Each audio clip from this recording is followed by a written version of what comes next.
Et salut, j'espère que tu vas bien. Je suis ravi de te retrouver dans cette toute nouvelle vidéo. Alors on est le week-end, on est samedi, et en fait j'avais envie d'aborder un nouveau sujet, un sujet qui me semble très important, qui est vis-à-vis de ce que peut paralyser ou bloquer un closer vis-à-vis de son prospect. Mais avant ça, j'ai envie de te rappeler que c'est toujours important que tu t'abonnes à la chaîne, donc clique juste en dessous pour pouvoir follow la chaîne.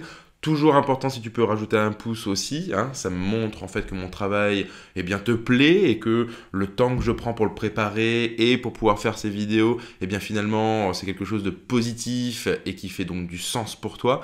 Donc c'est toujours important pour moi que tu puisses me soutenir, donc n'oublie pas de le faire. Comme je te l'ai dit, dans cette vidéo, on va voir ensemble, du coup, ce qui peut paralyser ou bloquer un closer. Et à force, donc, d'être au contact de différents closers, d'être dans différents environnements pour accompagner des closers, de voir dans les différents groupes également quelles peuvent être parfois les problématiques ou les blocages des closers, j'ai pu relever 3 points principaux. Le premier, ça va être bien souvent vis-à-vis du fait que la personne, elle a de l'objection. Elle va émettre une objection, elle va peut-être être dans l'inconfort, elle va dire qu'elle a besoin de réfléchir, que c'est trop cher, qu'elle a besoin d'en parler à quelqu'un, que ceci, que cela. Et l'objection, bien souvent, va être prise de façon négative de la part du closer. Il y a un deuxième point, c'est au niveau du paiement. Hein, la prise du règlement du paiement de la part donc, du prospect pour que le prospect puisse s'engager.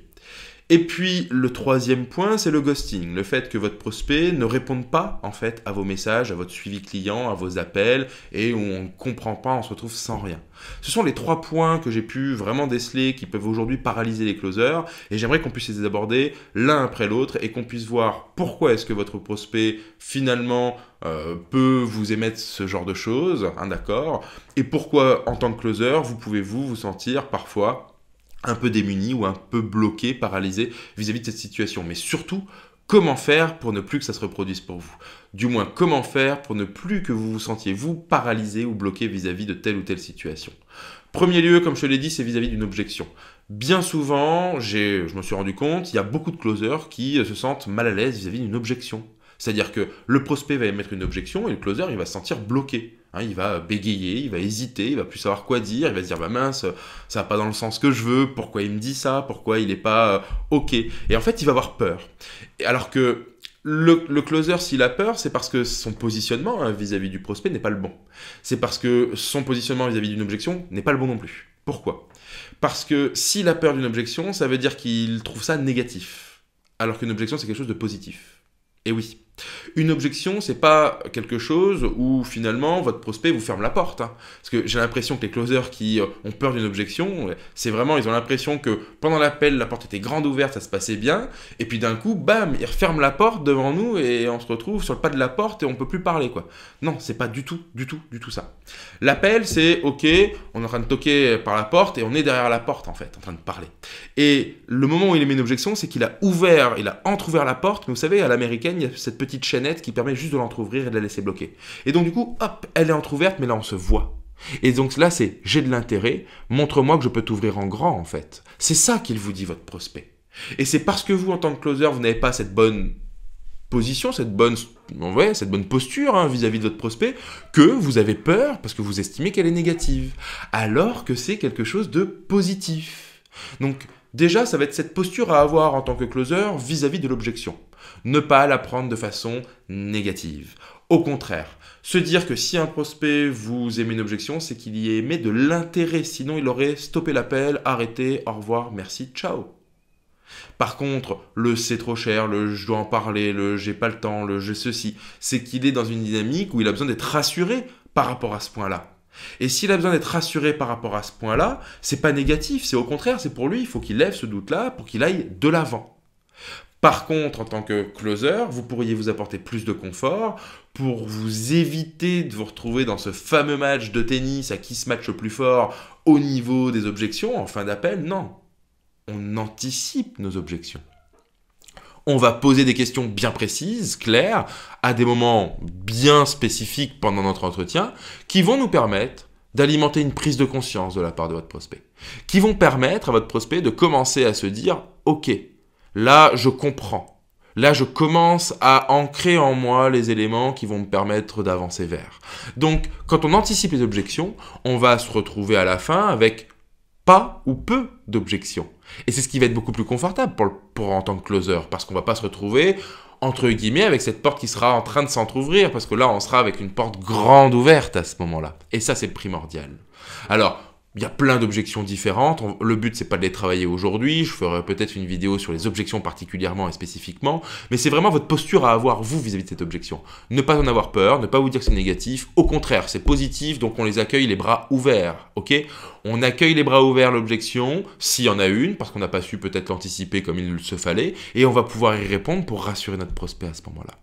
Donc ça, c'est vraiment le premier point, c'est la posture que vous allez avoir vis-à-vis de votre prospect, notamment vis-à-vis de l'objection, qui va faire que soit on se sent pas bien, on bégaye, on dit « Ah ma mince, il est pas content, bah non, mais pourquoi il me dit ça? Bah va falloir que je sorte les rames. » Non, pas du tout. C'est ok, super, il me montre un super intérêt, bah il faut que je mette la fléchette dans cet intérêt-là pour que ça matche et que ça puisse avancer comme il faut. Ok? Premier point. Le deuxième point, bien souvent, c'est le passage à l'acte, quand on doit prendre le paiement au point de vue du prospect. Donc son règlement, hein, ok ? Bien souvent, et alors c'est quelque chose encore une fois qui me paraît peu compréhensible, pourquoi ? Parce que si en tant que closer tu as du mal à prendre un règlement, c'est que tu as du mal dans ton travail de closer et dans ton acte de closing, parce que ça fait partie intégrale, hein, c'est vraiment une partie intégrante du closing que de pouvoir prendre le règlement à la fin et de le faire passer à l'action. Pour ce faire, encore une fois, ça va être toujours et encore ta posture vis-à-vis de ton prospect. Il faut toujours avoir cette posture vis-à-vis du prospect où c'est normal de donner un prix vis-à-vis d'un service ou d'un produit. C'est-à-dire qu'on est quand même dans un monde où l'argent, enfin le prix est légitime vis-à-vis d'un service ou d'un produit. Par contre, on est souvent face à des Français, et les Français n'ont pas cet état d'esprit de l'investissement. Donc ça, par contre, en effet, ça va être la problématique vis-à-vis du marché francophone. Parce que les francophones ne sont pas habitués à investir sur eux, ne sont pas habitués à ce qu'est l'investissement, à comment on fait pour faire travailler de l'argent, pour gagner de l'argent, pour pouvoir bien investir, pour investir sur soi en fait. Hein. C'est-à-dire que j'investis pas en quelque chose qui me gagne de l'argent tout de suite, mais j'investis sur moi parce que je veux apprendre une compétence. Le français n'est pas habitué à ça. Outre-mer, les Anglais, les Américains sont très habitués. Les Américains font des crédits pour faire leurs études. Ils font des crédits sur 20 ans pour pouvoir faire leurs études. Donc ils sont habitués. Si on regarde dans plein d'autres pays, les gens sont habitués à investir sur eux pour pouvoir apprendre une compétence, pour pouvoir avancer vers un but, alors qu'en France, on investit dans notre téléphone, qu'on n'investit pas vraiment, on va dépenser pour le coup. Mais il vaut 1000, 1300 euros, nouvel iPhone. On va dépenser dans une paire de baskets à 100 euros, une paire de Nike ou d'Adidas. On va dépenser pour aller faire un bon restaurant ou une sortie ou un week-end ou des vacances parce que on a que 5 semaines de congés par an, on a envie de se faire plaisir, donc on veut partir en vacances une semaine, qu'on va payer 500 euros, 1000 euros ou 2000 euros. Le français est capable pour ça, parce que c'est dans son raisonnement. Par contre, investir sur lui pour apprendre une compétence, ça il ne le comprend pas, il ne le connaît pas parce qu'il n'est pas habitué. Puisque l'école est gratuite en France en règle générale, sauf les hautes études comme HEC ou une école d'ingé par exemple, qui là va demander énormément d'investissement. Il faut savoir qu'une école HEC, c'est 15 000 euros par an pendant 3 ans, 45 000 euros. Okay. Donc ça demande forcément de l'investissement pour pouvoir apprendre les hautes écoles de commerce, pour apprendre vraiment le commerce comme il se doit. Ça demande 45 000 euros d'investissement. Donc lorsqu'on est face à un prospect et qu'on est là pour pouvoir l'aider, l'accompagner, il est tout à fait légitime de lui annoncer un prix face à votre service ou votre produit. Et il ne faut pas bégayer, il ne faut pas en avoir peur, il ne faut pas en avoir honte du tout. Et j'ai remarqué que le vrai problème, bien souvent vis-à-vis de demander le paiement, là où sentaient bloquer certains ou paralyser certains closers, c'est soit que eux-mêmes ont un problème et une douleur vis-à-vis de l'argent.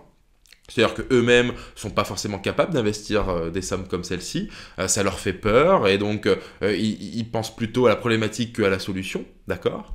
Ou alors, c'est qu'ils ne croient peut-être pas dans leur offre, tout simplement. C'est que leur offre, ils ne la croient peut-être pas vraiment, ou ils trouvent peut-être que le prix n'est pas justifié. Donc ça, c'est leur croyance en tant que closer. Ils se mettent des barrières. Parce que bien sûr qu'en tant que closer, tu dois absolument être convaincu à 2000% de l'offre, du produit, du service que tu es en train de proposer. Et bien sûr qu'en tant que closer, tu dois être convaincu que le prix est justifié vis-à-vis de ce que tu proposes. Tu sais, il faut vraiment que tu te dises une chose. Le prix n'est jamais choisi au hasard. C'est pas du doigt mouillé. Hein. C'est pas au hasard comme ça, on balance une fléchette. Ah tiens, ça tombe dans ce chiffre-là. Tiens, ça sera ce prix-là. Pas du tout. C'est des études de marché. On regarde la concurrence, les confrères, comment ils font, qu'est-ce qu'ils proposent et à quel coût. Et puis derrière, ça va être le marché aussi qui est comme ça. C'est une offre et une demande. Donc le prix est toujours justifié. Donc le prix peut paraître cher pour quelqu'un, mais s'il paraît cher pour quelqu'un, c'est par rapport à sa croyance. Uniquement. Parce que le prix sera justifié par rapport à ce qui sera proposé concrètement. Il n'est pas mis au hasard, qu'il soit à 1000 euros, à 5000 euros ou à 15 000 euros, même 50 000 euros, le prix sera forcément justifié vis-à-vis du produit, du service en question. Donc, il ne faut pas avoir d'appréhension vis-à-vis de ça, il ne faut pas avoir de blocage vis-à-vis de ça, parce que c'est simplement que tes croyances en tant que closer ne sont pas bonnes. Et là, il faut travailler là-dessus, parce que ton closing ne sera jamais bon, il ne sera jamais performant, si toi, tu as un blocage pour la prise de paiement, de règlement de ton prospect. Et ça, c'était le deuxième point qui est vraiment primordial et important. Il faut que ce soit quelque chose de fluide, mais pour prendre un paiement, il faut l'expliquer. On explique combien c'est, on explique comment, donc quelles sont les modalités, et surtout, qu'est-ce qui va se passer une fois que le règlement est effectué. Et ça va avec une intonation, avec un débit, avec un professionnalisme, et avec une structure et un charisme, une prise d'autorité, un leadership qui va être primordial. Et puis le troisième point, ce qu'on appelle le ghosting. Alors le ghosting, c'est quoi? C'est ce qu'on appelle les fantômes. C'est quand ton prospect ne te répond pas. Alors ça peut arriver dans différents cas. Premièrement, ça peut arriver, ton prospect prend un rendez-vous. Donc tu reçois la fiche, tu reçois le rendez-vous. Toi, en tant que closer, tu vas commencer à émettre un premier contact avec ton prospect avant ce rendez-vous, ce qu'on appelle une phase de préqualification. Et là, ça peut être à ce moment-là où ton prospect voit ce que tu lui envoies, mais ne te répond pas. Il te ghost. Premier exemple. À ce moment-là, on ne va pas le subir. Très clairement, il ne faut pas le subir. Tu es le closer, donc c'est toi qui es le professionnel. C'est pas toi qui as besoin de ton prospect, c'est ton prospect qui a besoin de toi pour réussir. Et donc ça, il faut en avoir conscience. S'il n'avait pas besoin de toi, il n'aurait pas pris de rendez-vous. S'il n'avait pas de problématique, si tout était merveilleux pour lui, il n'aurait pas pris de rendez-vous et il n'aurait pas besoin de toi. Comme il a pris un rendez-vous, c'est qu'il y a quelque chose qui ne va pas. Et comme quelque chose ne va pas, il a besoin que toi, tu puisses l'aider pour pouvoir solutionner cette problématique. Donc, il fait appel à toi pour ça. Donc, s'il ne te répond pas, ne le subis pas. Annule ton rendez-vous au besoin, annule le rendez-vous, explique-lui le pourquoi et explique-lui votre process et votre démarche, tout simplement. Garde le leadership, garde l'autorité et le professionnalisme. Donc ça va être dans le cas où c'est pendant la phase de préqualification. Si jamais vous avez bien préqualifié, il a répondu, c'est super, et lors du rendez-vous, il ne répond pas. Il peut y avoir plein de raisons, ça peut être parce que soit il est occupé, il a eu un imprévu, et donc on peut comprendre, on peut l'entendre, il a eu vraiment un imprévu, peut-être parfois médecin, un accident, quelque chose, ça peut arriver. Hein. Mais autrement, dans d'autres cas, comme on ne le sait pas et qu'on ne comprend pas, on peut se sentir frustré. On a eu un premier échange, c'est bien passé, et puis là on arrive au rendez-vous, il avait prévu, il répond pas à l'heure du rendez-vous, alors qu'il m'avait confirmé qu'il serait présent. Donc là, ça peut être frustrant. Eh bien, c'est comment tu vas l'appréhender. En règle générale, moi je garde toujours ma structure, je garde toujours ma posture, mon professionnalisme et mon leadership, avec cette autorité dont il est nécessaire à avoir auprès d'un prospect dans ce genre de process. Je suis un recruteur en tant que closer. Je suis pas là pour donner le prix à n'importe qui, je suis pas là pour faire passer à l'action tout le monde. Non, je suis là pour sélectionner ceux que j'estime adaptés et à qui ça va vraiment parfaitement aider et correspondre. Donc mon rôle, ça va être ça. Donc je vais reprendre une autre prise de contact avec mon prospect, lui renvoyer un message peut-être, différemment, pour essayer de comprendre, voir s'il y a eu un imprévu et dans quel cas on pourrait l'excuser, ou si en fait, qu'est-ce qui s'est passé. Et c'est là où on va pouvoir prendre le devant, son leadership. Donc, on ne va pas le laisser comme ça, parce que si on le laisse comme ça et qu'on abandonne définitivement, c'est le prospect qui a pris le leadership. Hein. Donc non, on reprend le leadership et là, on va aller chercher l'explication du pourquoi, du comment. Donc, le but, c'est pas de se rassurer en tant que prospect, c'est simplement de comprendre la démarche du prospect. Alors, en tant que closer, pardon, je ne vais pas rassurer en tant que closer, mais c'est vraiment d'aller comprendre la démarche du prospect et de comprendre pourquoi, finalement, il était dans une démarche positive et d'un coup, paf, plus de son, plus d'image. Et puis, j'ai envie de dire, le pire, c'est pas ça. Le pire, c'est quand on a fait la préqualification, qu'on a fait le premier rendez-vous, qu'on n'a pas pu l'engager au premier rendez-vous pour X ou Y raison, et qu'on l'a engagé sur un deuxième rendez-vous, et qu'au deuxième rendez-vous, là, il ne nous répond plus. Soit il ne répond pas, soit il a même bloqué votre numéro. Ça arrivera, je te rassure, ça arrivera. J'ai plein de prospects parfois qui m'ont bloqué le numéro, ça m'est déjà arrivé. Et comment on se sent? Forcément, on se sent pas bien, parce qu'on comprend pas. Et l'être humain a besoin de comprendre les choses, et c'est ça qui est frustrant. C'est parce que comme on comprend pas, on se sent frustré. Et comme on se sent frustré, on a envie de comprendre, et donc on a envie d'aller chercher l'explication auprès du prospect. S'il t'a bloqué, bon, il existe des solutions, mais bon, il t'a bloqué, donc de toute façon, tu pourras pas l'aider. Et j'ai envie de te dire que le ghosting, il faut pas le prendre négativement. Il faut le prendre quelque part, encore une fois, positivement. C'est encore une fois, quelle posture tu as, toi, vis-à-vis des choses. Moi, j'accepte les choses positivement. Le verre est à moitié plein, il n'est pas à moitié vide. Quelqu'un qui me gosse, c'est quelqu'un qui a peur, c'est quelqu'un qui est pas prêt, c'est quelqu'un que je ne pourrais pas aider, du coup. Et je peux pas aider 100% des gens. Donc, je peux pas aider quelqu'un qui n'a pas envie d'être aidé. Et si il est dans une démarche où finalement, il se rend compte que c'est pas pour lui, mais qu'il a peur de me le dire, parce que c'est ça, c'est qu'il a peur de me le dire s'il me ghost. C'est qu'il a peur de revenir en contact avec moi parce qu'il sait qu'au moment où il va être en contact avec moi ou avec toi en tant que closer, il va aller au bout des choses et ça lui fait tellement peur qu'il a plus envie. Donc, il fait plus de son, plus d'image. Ça le rassure en fait. Ça le rassure parce qu'il va rester dans sa situation, il va rester dans son train-train et il évoluera jamais. Donc, faut pas avoir de crainte en fait. T'as pas pu l'aider parce qu'il veut pas être aidé, c'est pas grave. Tu ne pourras pas aider tout le monde. Tu ne peux aider uniquement que les personnes qui sont enclins à accepter le fait d'être aidé. Donc ça, tu vas le comprendre pendant les rendez-vous, tu vas le comprendre au fil du temps. Et en tant que closer, n'appréhende plus ça, n'aie plus peur vis-à-vis de ça. Les prospects, en fait, quand ils sont avec toi parce qu'ils ont un besoin. S'ils ne viennent plus vers toi, c'est pas grave. Tu ne peux pas l'aider. Tu ne pourras jamais l'aider parce qu'il ne sera pas dans la dynamique de vouloir être aidé comme il se doit. Et ça, c'est important. Donc c'est vraiment, encore une fois, ces 3 points nous ramènent à une chose, c'est la posture qu'a le closer vis-à-vis de son prospect. Comment je me positionne vis-à-vis de lui? Est-ce que je suis à lever le doigt, à rentrer la tête dans les épaules, à bégayer, à s'il te plaît, mais est-ce que je peux te donner mon prix? Ah, ça serait bien, s'il te plaît. Mais pourquoi tu veux pas en fait passer à l'action? Non, c'est pas ça. C'est ok, nous voilà comment ça se passe. Nous voilà tel prix. Nous voilà nos modalités. Voilà notre fonctionnement. Nous, on peut réellement t'aider. Tu le sais, c'est pourquoi tu es avec nous. Donc, c'est la posture que prend le closer vis-à-vis du prospect qui va faire toute la différence.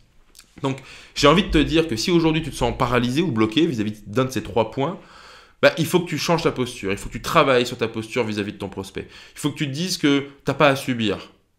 Jamais. Tu dois juste agir. Celui qui doit subir et qui va subir, c'est ton prospect. Forcément, il va subir psychologiquement, il va subir peut-être même physiquement, parce qu'il fera peut-être pas les choses et que ça va l'impacter aussi. C'est lui qui va subir, c'est pas toi. Toi, le closer, tu es là pour l'aider, mais tu peux aider quelqu'un qui a envie d'être aidé et qui est prêt à faire ce qu'il faut pour être aidé. Parce que tu ne feras jamais les choses à la place de ton prospect. Donc voilà ce que j'ai envie de te partager aujourd'hui. Tu vois, on est le week-end, c'est samedi, mais je voulais te partager ça parce que ça me semble primordial. Quand je vois trop de personnes dans les groupes, dans les environnements qui me disent oui, mais en fait, comment tu fais quand tu as quelqu'un qui ne te répond pas? Mais comment tu fais quand il y en a plusieurs qui ne te répondent pas en fait et que ça en a fait plein? Ou quand tu as un rendez-vous, tu appelles et ils ne sont pas présents au rendez-vous? Bah oui, mais ça c'est ta posture, c'est comment tu as fait les choses. Est-ce que dès le départ, tu t'es mis dans cette posture de je te recrute, mais attention, tu dois faire ça dans telle dynamique pour être présent au rendez-vous. S'il n'y a pas ça, il n'y a plus de rendez-vous. Eh bien non, bien souvent, le closer, il va être juste là pour je te dis d'accord, on se dit tel jour, telle heure. Mais t'es pas une secrétaire, t'es un closer, donc tu dois l'impliquer, tu dois emmener ton prospect dans une dynamique. Et donc ça va être cette fameuse posture qui va faire toute la différence. Voilà ce que je voulais te partager aujourd'hui. Ta posture doit être la bonne. Si aujourd'hui tu as un blocage, si tu as une paralysie vis-à-vis d'un de ces 3 points ou même d'autres points, c'est que ta posture n'est certainement pas la bonne et il faut que tu la travailles. Travaille ta posture vis-à-vis de ton prospect. Travaille ton autorité. Travaille ton leadership et c'est ce qui va te permettre de faire la différence et te permettre d'aller au bout des choses en toute sérénité et en tout confort. Donc n'hésite pas. Pour me dire que tu as aimé cette vidéo, à mettre un pouce, je te l'ai déjà dit en début de vidéo, mais rajoute un pouce, ça fait toujours plaisir.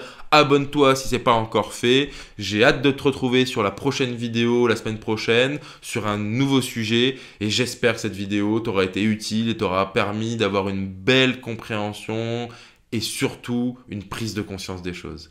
N'oublie pas, ta posture est importante. Je te souhaite un bon week-end, je te dis à très vite. Salut.